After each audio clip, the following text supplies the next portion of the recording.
నమస్తే, నేను Madhu. Andhra Pradesh deputy CM Pawan Kalyan గారు ఢిల్లీకి వెళ్ళినట్టు తెలుస్తుంది. అక్కడ అమిత్ షాతో భేటీ అయినట్టు కూడా తెలుస్తుంది. అయితే వీరిద్దరి మధ్య జరిగినటువంటి ఈ మీటింగ్ వెనుకున్న రహస్యం ఏంటి, ఈ రోజు మనం తెలుసుకుందాం. ప్రస్తుతం మనతో పాటు ఉన్నారు సీనియర్ జర్నలిస్ట్ సిఎస్ రావు గారు. వారిని అడిగి మరిన్ని విషయాలను తెలుసుకుందాం. నమస్కారం sir. Sir, deputy CM Pawan Kalyan గారు ఢిల్లీకి వెళ్ళినట్టు తెలుస్తుంది. అక్కడ అమిత్ షా గారితో భేటీ అయినట్టు కూడా తెలుస్తుంది. అయితే వీరిద్దరి మీటింగ్ వెనుక జరిగినటువంటి ఆ చర్చ ఏంటి సార్? ఆయన ఢిల్లీ వెళ్ళారు, అమిత్ షా గారిని కలిశారు. ఇది తెలియటం కదా, అఫీషియల్ న్యూసే. వాళ్ళిద్దరు కలిశారు. కలిసి రాష్ట్రంలో ఉన్నటువంటి పరిస్థితులు, అక్కడ ఉన్నటువంటి సిచ్యువేషన్ మీద ఖచ్చితంగా ఎక్స్ప్లెయిన్ చేస్తుంటారు. అలాగే పవన్ కళ్యాణ్ గారు కేంద్ర మంత్రులను కూడా కలిశారు. రాష్ట్రానికి సంబంధించినటువంటి కొన్ని ప్రాజెక్టులు కావాలి అని చెప్పి ఆయన అడిగారట. ఇదంతా అఫీషియల్గా మనకు తెలుస్తున్నటువంటి న్యూస్, అఫీషియల్గా ఇచ్చినటువంటి న్యూస్, అన్ని పేపర్లో కూడా వచ్చింది. అయితే కేవలం రాష్ట్రానికి సంబంధించిన ప్రాజెక్టుల గురించి పవన్ కళ్యాణ్ గారు వెళ్ళారా అని అంటే ఆయన వెళ్ళాల్సిన అవసరం లేదు. చంద్రబాబు గారు వెళ్తారు ప్రాజెక్టుల గురించి కావాలంటే, లేదంటే ప్రాజెక్టులకు సంబంధించినటువంటి డీటెయిల్స్ తీసుకుని అధికారులు వెళ్తారు, తెచ్చుకుంటారు. డిప్యూటీ సీఎం వెళ్ళి ప్రత్యేకంగా రాష్ట్రానికి సంబంధించిన ప్రయోజనాల గురించి మాట్లాడాల్సినంత ఇష్యూస్ అయితే ఏం లేవు. ఏదన్నా ఉంటే చంద్రబాబు గారు వెళ్తారు, లేదంటే లోకేష్ గారు వెళ్ళి మాట్లాడుతున్నారు.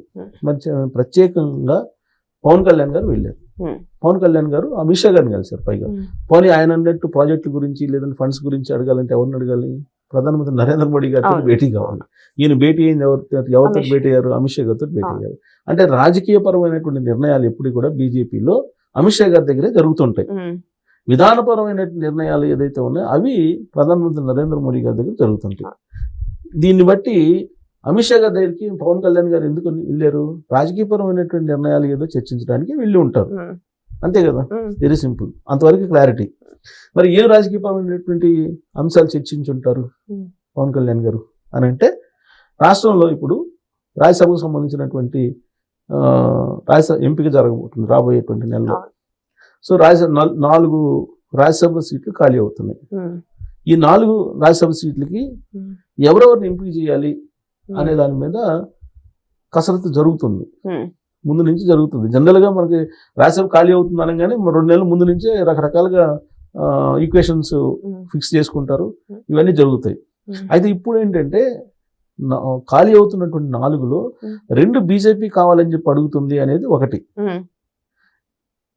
ఆ మిగతా 2ని ఎవరు తీసుకోవాలి? చెరువుడు తీసుకోవాలా? తెలుగుదేశం పార్టీ, అలాగే జనసేన, లేదంటే 2 తెలుగుదేశం పార్టీగా? జనసేన అన్యాయం అయిపోతుంది. సో కాబట్టి ఇదంతా నిర్ణయం ఎక్కడ జరుగుతుంది? ఢిల్లీలో అమిత్ షా గారి దగ్గర జరుగుతుంది జనరల్ గా. ఇది ఈ సీట్ల షేరింగ్ అనేది. ఇప్పుడు ఖాళీ అవుతుంది అయోధ్య రామిరెడ్డి గారు, రాజ్యసభ మెంబరు, ఆయన టెన్యూర్ అయిపోతుంది. అలాగే పిల్లి సుభాష్ చంద్రబోస్ గారు, ఆయన టెన్యూర్ అయిపోతుంది, అది ఖాళీ అవుతుంది. అలాగే పరిమళ నత్వాని, ఆయన ఖాళీ అవుతుంది. ఇంకొకరు సానా సతీష్, ఈ 4 ఖాళీ అవుతున్నాయి. సో కాబట్టి సానా సతీష్ ఈ మధ్యనే యాక్చువల్గా ఈ 4లో ప్రభుత్వం మారిన తర్వాత, కూటమి ప్రభుత్వం అధికారంలోకి వచ్చిన తర్వాత 4 రాజ్యసభ సభ్యులు వైఎస్ఆర్ కాంగ్రెస్ పార్టీకి రాజీనామా చేసేసారు. రాజీనామా చేసిన క్రమంలో 4 ఖాళీలు అయింది. ఈ 4 ఖాళీల్లో ఒకటి సానా సతీష్కి ఇచ్చారు. సో కాబట్టి ఆయనకి మళ్ళీ ఎక్స్టెండ్ చేసే అవకాశం ఉంది సానా సతీష్కి. అది తెలుగుదేశం పార్టీ కోట అయిపోయింది ఒకటి. ఇక 3 ఉన్నాయి. ఏమున్నాయి? అయోధ్య రామిరెడ్డిది, అలాగే పిల్లి సుభాష్ చంద్రబోస్, అలాగే పరిమళ నత్వాని. సో పరిమళ నత్వాని ఎవరు? ముఖేష్ అంబానీ, అంటే రిలయన్స్ గ్రూప్ సంబంధించిన అతను పరిమళ నత్వాని. ఆయన మళ్ళీ ఎక్స్టెండ్ కావాలనుకున్నారు అనుకోండి, రిలయన్స్ వాళ్ళు పరిమళ నత్వానికి మళ్ళీ రాజ్యసభ ఎక్స్టెండ్ చేయాలనుకున్నారు అనుకోండి, ఖచ్చితంగా ఎక్స్టెండ్ చేస్తారు. ఎవరి కోటాలో ఎక్స్టెండ్ చేస్తారు? బీజేపీ వాళ్ళ కోటాలో ఎక్స్టెండ్ చేసుకునే అవకాశం ఉంది. బీజేపీకి టీడీపీకి ఒకటి. బీజేపీ అంటే ఆయన కావాలని, రిలయన్స్ వాళ్ళు కావాలనుకుంటే ఖచ్చితంగా ఇస్తారు కదా. కాబట్టి దాన్ని బీజేపీ కోటాలో పరిమళ నత్వానికి ఇచ్చే అవకాశం ఉంది. ఇంకా 2 ఉన్నాయి. ఈ 2లో బీజేపీ వాళ్ళు అంటున్నారు నాకు 2 కావాలంటున్నారు. ఒకటి పరిమళ నత్వానికి పోయింది, ఇంకోటి కూడా కావాలంటున్నారు అని చెప్పి అడుగుతున్నట్టు ఢిల్లీ వర్గాల్లో చర్చ జరుగుతుంది. మరి బీజేపీకి పోతే మిగతా ఒకటి ఉంది కదా, 1లో జనసేనగా తెలుగుదేశం పార్టీగా? జనరల్గా తెలుగుదేశం పార్టీ తీసుకుంటారు కదా, ఎందుకంటే ఎంపీలు ఎక్కువ ఉన్నారు. సో తెలుగుదేశం పార్టీ తీసుకుంటారు. తెలుగుదేశం పార్టీ వాళ్ళు తీసుకుంటే ఎవరికి ఇవ్వాలి అనేది ఒకటి. ఇంకోటి ఏంటంటే జనసేన పార్టీకి సంబంధించి ఆల్రెడీ లింగంనేని రమేష్ గారికి ఆల్రెడీ ఆయన కమిట్ అయి ఉన్నారు. ఎవరు? పవన్ కళ్యాణ్ గారు అనేది జనసేనలో బాగా చర్చ జరుగుతుంది. కాబట్టి ఆయనకి ఇప్పించాలి, లింగంనేనికి ఇప్పించాలి అనేది ఒకటి. అది రిక్వెస్ట్ చేయడానికి జనసేన తరపు నుంచి మాకు ఒకటి ఇవ్వండి, తెలుగుదేశం వారు 2 తీసుకోండి, మీరు ఒకదానితో సర్ది పెట్టుకోండి అనేటువంటిది రిక్వెస్ట్ చేయడానికి వీళ్ళు ఉంటారు అనేది ఒకటి.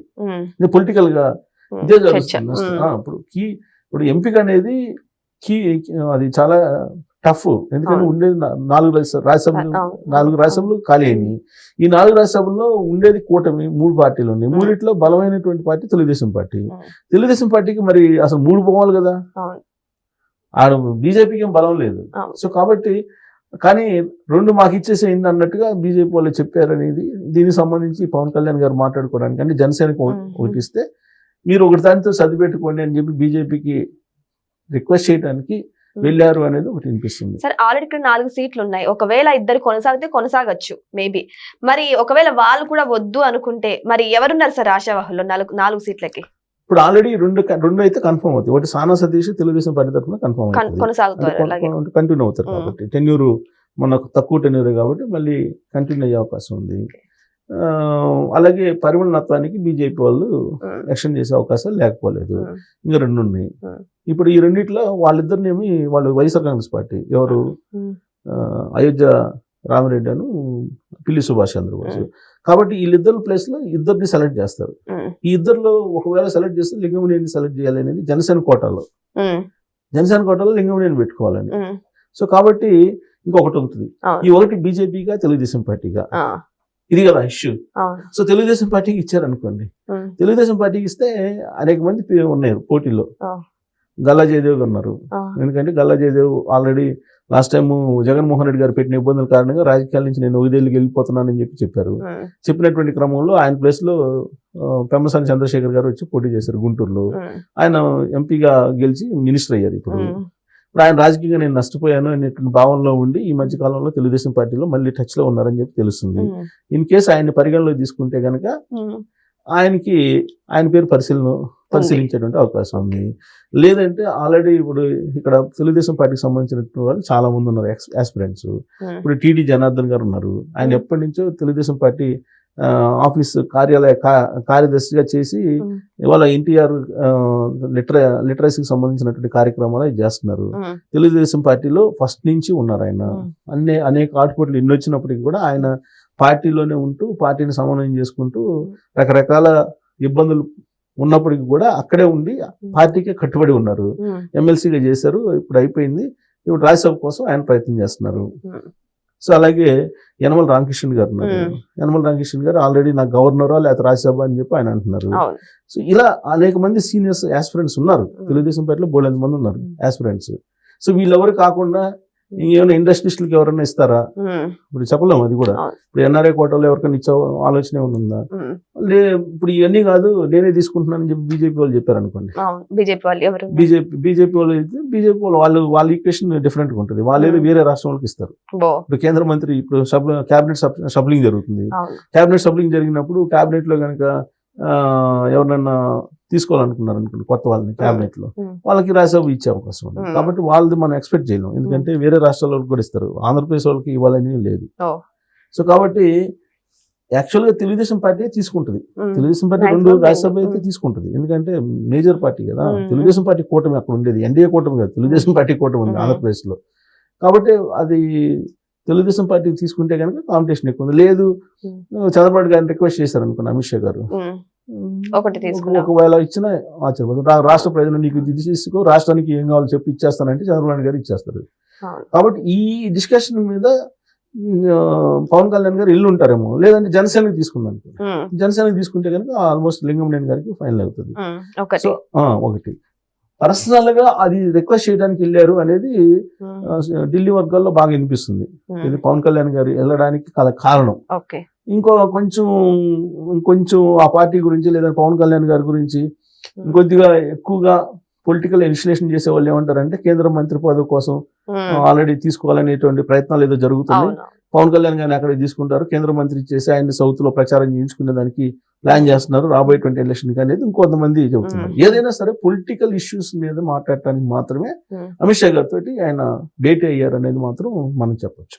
అది ఏం మాట్లాడారు అనేది మన ఇద్దరు మాట్లాడుకున్నది 3వ వ్యక్తికి తెలియదు కదా. అలానే వాళ్ళిద్దరు మాట్లాడుకుంది వాళ్ళిద్దరికి చెప్పాలి. అవును. కాబట్టి ఇవన్నీ కూడా మనకు ఉన్నటువంటి సోర్స్ ప్రకారం తెలుస్తున్నటువంటి ఇన్ఫర్మేషన్ మాత్రం.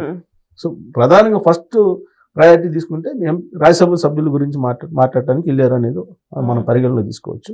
రెండు ఏంటంటే రాబోయే రోజుల్లో కేబినెట్ ప్రక్షాళన జరుగుతుంది కాబట్టి కేంద్ర కేబినెట్ దాంట్లో ఈయన తీసుకొని సౌత్ లో ఆయన కీ రోల్ గా చెయ్యాలి అనేది ఒకటి.